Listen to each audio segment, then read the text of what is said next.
Francisco Cândido Xavier mostrou nos seus 92 anos de idade e 75 anos como médium que é possível praticar os princípios do Cristo e que, através do Espiritismo, poderemos conferir a nossa condição de espírito imortal.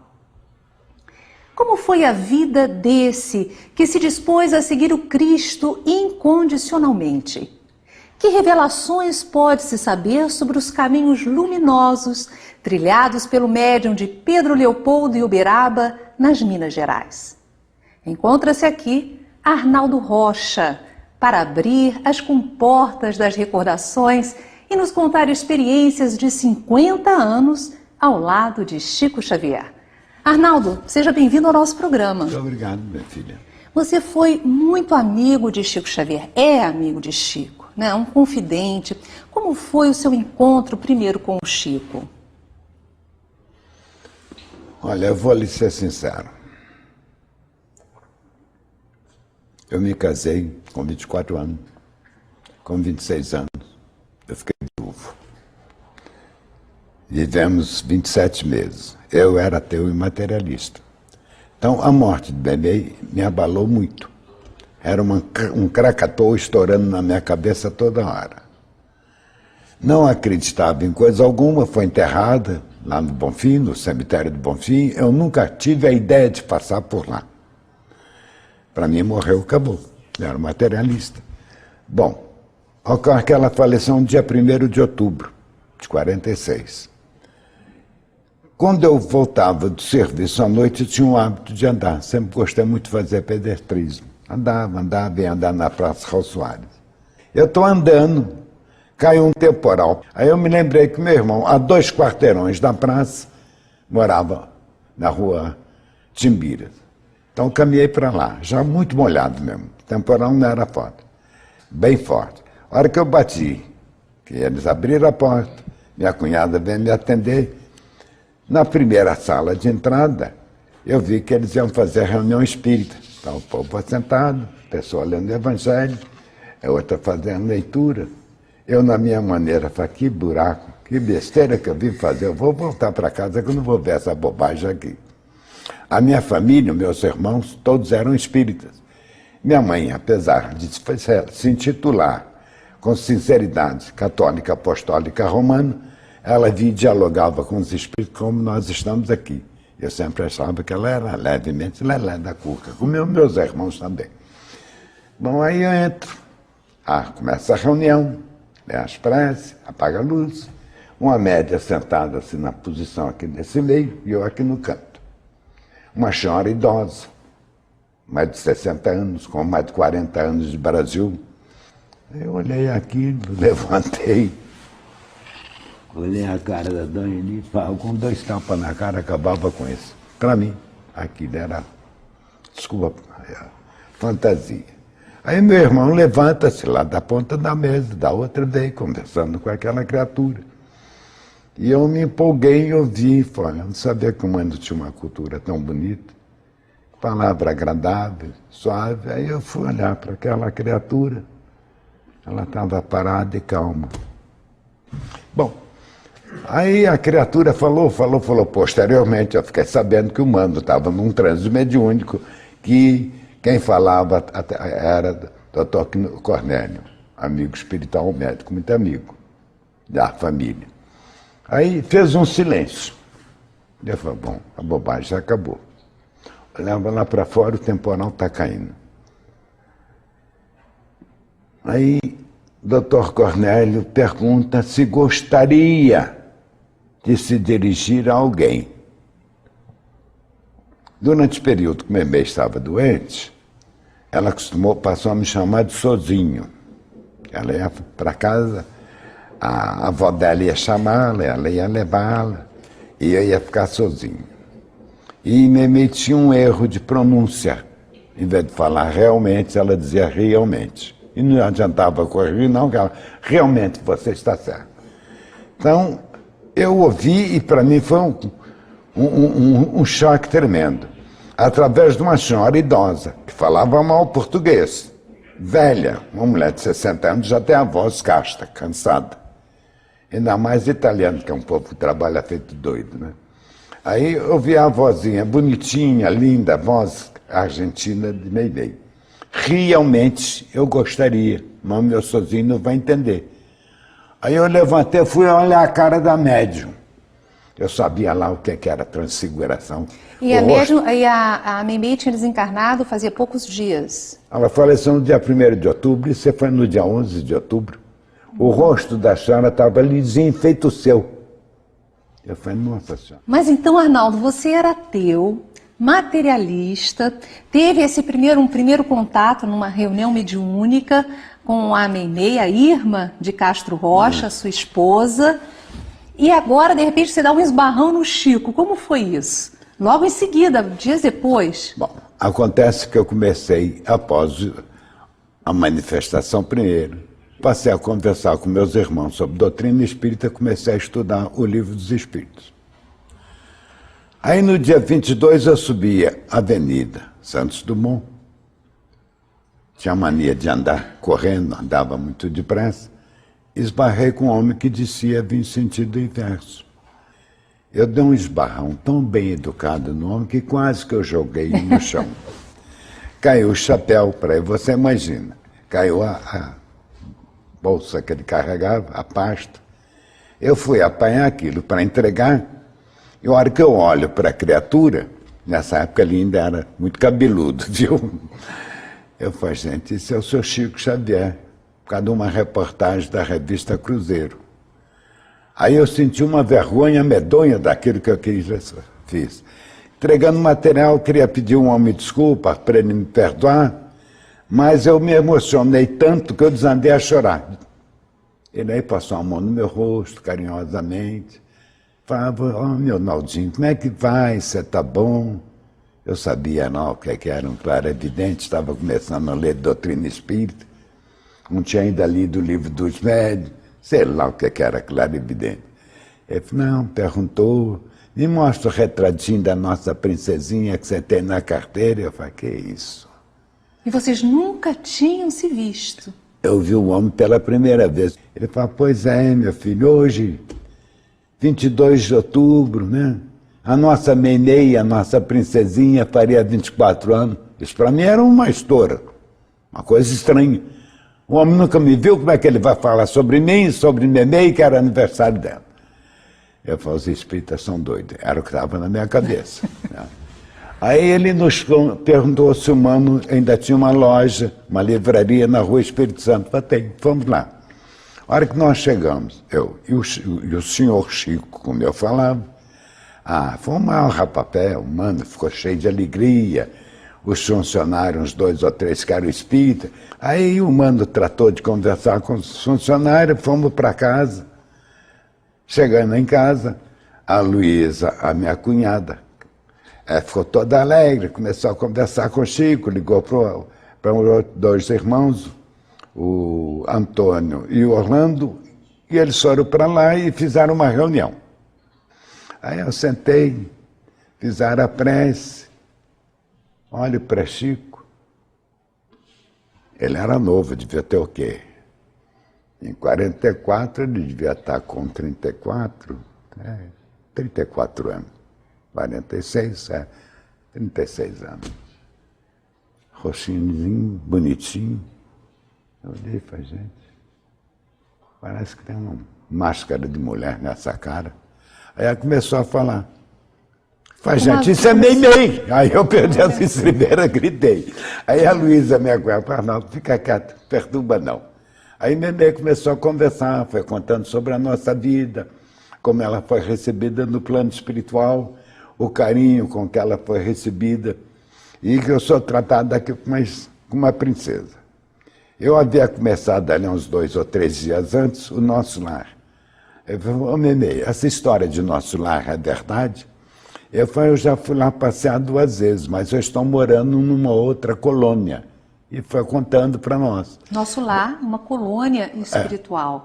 Então ela estava em uma outra colônia, não em Nosso Lar. Falou que eu não me lembro como, o nome. A emoção era grande. Então acabou aquilo, Chico já não podia mais ir para Pedro Leopoldo, que naquela época só podia ir se fosse de trem. Ele dormiu na casa do Mano, então eu fui dormir lá também. Tinha 2 camas. Aí, em vez dele dormir e eu dormi, ele conversou a noite toda, contando as histórias e tal. E foi caminhando com isso. A amizade foi se acendrando cada vez mais e nós nos tornamos um amigo muito querido. Com ele aprendi aquilo que eu não tinha: humildade, tolerância e paciência. Que eu era homem de estopim curto, dava coice a 3 por 1. Aí eu fui aprendendo a ser humilde, contar até 10, encher a boca d'água para não falar o palavrão. Ótimo, é isso então mesmo. Eu devo muito a ele. Chico foi um grande educador que eu tive. Arnaldo, agora a União Espírita Mineira lançou um livro de Carlos Alberto Braga, chamado Chico, Diálogos e Recordações, histórias inesquecíveis contadas por você. Como foi a elaboração desse livro? Eram diálogos que nós mantínhamos com o Carlos Alberto, o Beto, durante o período, às quartas-feiras, que nós estávamos arrumando a sala. Então, eu fui recordando, me fazia uma pergunta, às vezes eu me lembrava, outras não. E N coisas que haviam acontecido, como é que a gente fazia esse diálogo, sobre questão de vidas pregressas, aquilo que eu tomava conhecimento através do transe mediúnico nas reuniões, e com a presença do Clóvis Tavares e o Jacques Aboab, sempre saía algum assunto nesse assunto. Então eu fui contando. Muito interessante, né? Os anos foram passando, uns 4 anos. Quando chegou lá por volta de 45, já não me lembro agora, 2004, 2003, quando foi o livro foi editado, ele me levou o material. Esse é o nosso livro. Eu falei: que livro? Falei: o livro que nós estamos escrevendo. Falei: nós quem é o rapaz? Não, aquilo. Aí eu levei para ler. Então eu cortei uma porção de coisa. Aí o livro saiu. Muito bonito o livro. Eu queria que você contasse para nós alguma dessas histórias maravilhosas que você teve a oportunidade de presenciar com o Chico Xavier na sua convivência com ele. Aquela assim que tenha tocado profundamente seu coração. Olha, minha filha, era uma conversa noturna, na noite. Então, minha cama aqui, a cama de Chico, cada um assentado na beirada da cama, e Chico ia me falando de recordações.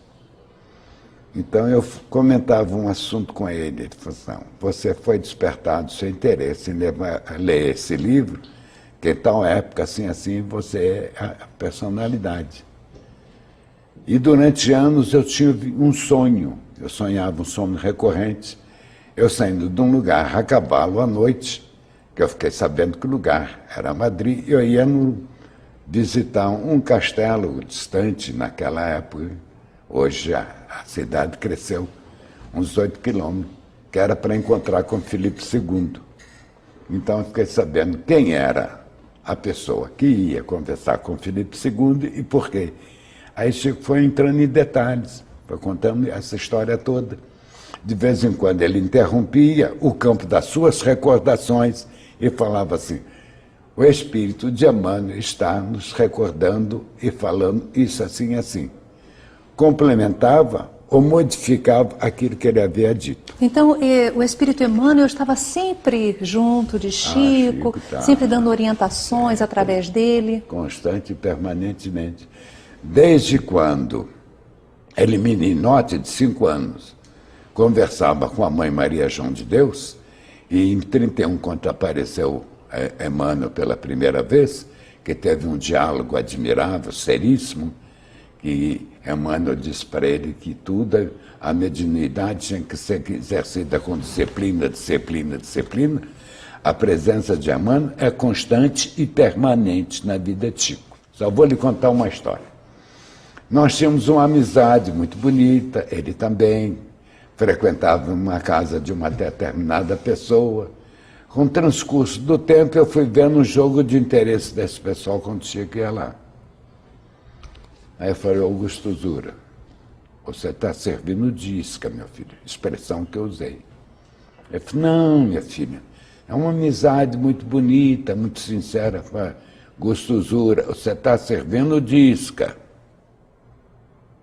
O povo convidava os outros para ir à casa, porque Chico ia lá e cobrava uma taxazinha, né? Um estipêndio, vamos ser educados. Aí a terceira vez que eu falei, por favor, vou lhe fazer uma pergunta. Qual é a posição de Emmanuel nessa história? Ele falou, você está bravo? Eu falei, não, eu quero saber. Ou então eu não entendo nada de doutrina espírita. Ele simplesmente falou, meu filho, você tem livre-arbítrio. Você entra que eu fico esperando você aqui na porta. Não assumo responsabilidade de lhe auxiliar a hora que você sair. Aí um dia ele teve uma grande decepção, que ele constatou que aquilo que eu havia falado, eu não podia aprovar. Tinha razão, aí ele se afastou. Então foi uma vida muito sofrida, porque Chico se entregava às amizades de coração aberto, uma alma pura.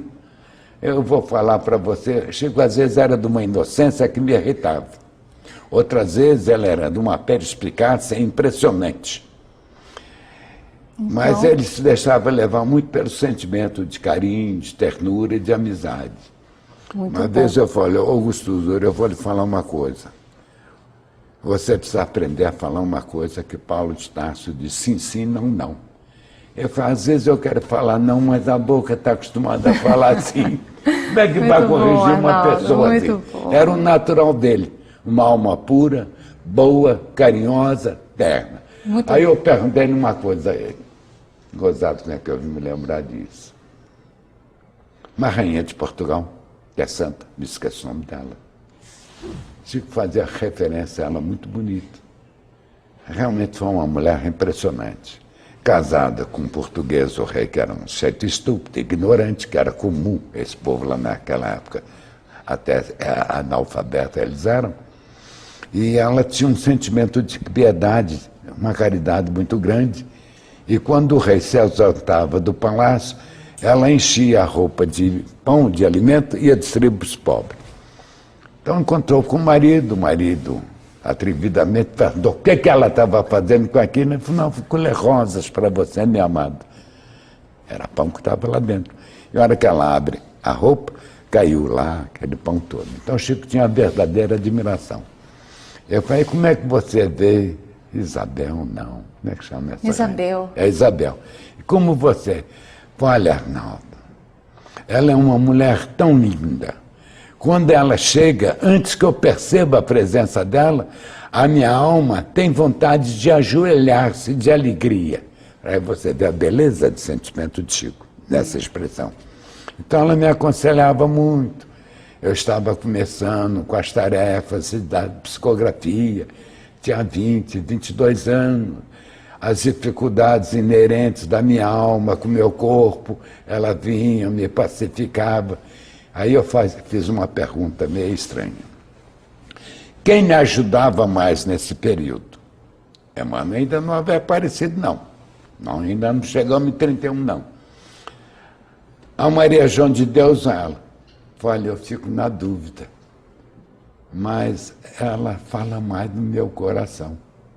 Vamos falar um pouquinho da mediunidade de Chico Xavier. Como ele encarava a própria mediunidade? Olha, é muito fácil. Chico era um homem simples, humilde com H maiúsculo. Então, o fenômeno mediúnico para ele era a segunda vida ou a primeira vida dele, vamos dizer assim. Ele vivia constante, permanentemente, entre os dois planos, o plano espiritual e o plano físico. Então, a mediunidade era o ar que ele respirava. Então, como é que ele conduzia-se no dia a dia, já que a mediunidade fazia parte da vida dele por inteiro? Como uma criatura normal e equilibrada. Ele trabalhava normalmente, ele era funcionário. Ele era funcionário do Ministério da Fazenda, que é um órgão federal, em Pedro Leopoldo, sob a orientação do Dr. Rômulo Joviano. Então ele era datilógrafo. Então ele executava suas funções normais, etc. Tudo como outra criatura, não havia nenhuma modificação. Ele tinha vários tipos de mediunidade, né? Quais aquelas que o senhor pode nos falar agora a respeito? Um excelente clarividente, um belo claudaudiente, um excelente psicógrafo, um belo médium psicofônico, e nós cismamos um dia após a visita do Peixotinho tentar fazer reuniões de materialização. Peixotinho é um médium muito conhecido da época do Chico Xavier, que era um médium de materialização. Através dele, materializaram-se muitos espíritos. Fala um pouquinho dessa, porque parece-me que Emmanuel, o guia espiritual do Chico Xavier, não gostou muito dele doar tantas energias para a materialização. Pelo seguinte, minha filha, deixa eu lhe explicar. Quando nós começamos a fazer as experiências, era um grupinho de 2, 3, 4 pessoas.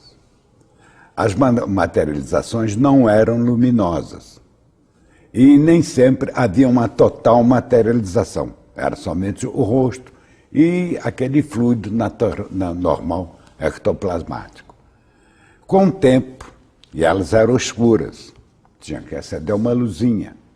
Com o tempo, as materializações foram se tornando luminosas. Aí as coisas foram uma maravilha. A última reunião que nós fizemos, estava presente Zé Gonçalves Pereira, nós estamos lhe falando, Martins Peralva, mais 2 ou 3 companheiros que nós não nos lembramos. Então, houve a materialização da entidade que foi a mãe do Gonçalves Pereira. Depois, Memei se materializou. Pois houve uma outra materialização de uma entidade que eu não me lembro. Quer dizer, não era permitido fotografar. Como o Joaquim Alves, que era um excelente desenhista, estava presente, posteriormente ele fez desenhos, que consta no livro Mandato da Amor. Né? Era um desenho. Aí apareceu o Emmanuel. Como é que ele surgiu? Como é que é a figura do Emmanuel?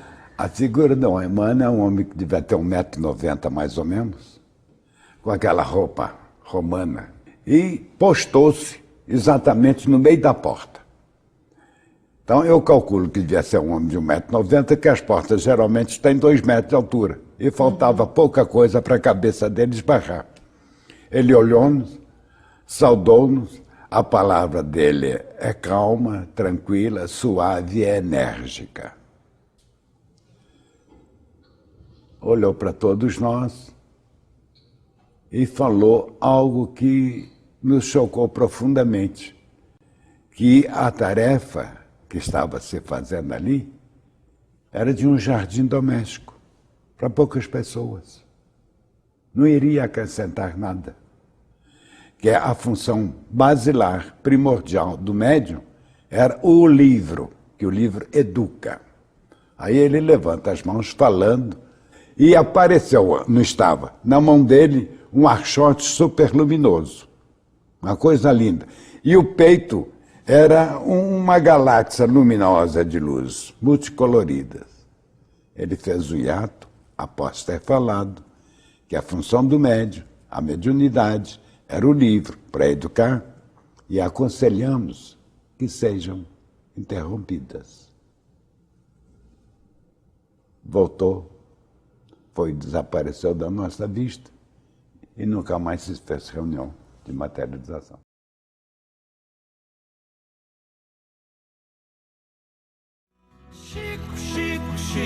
Chico Xavier. Chico, homem de fé. Chico Xavier.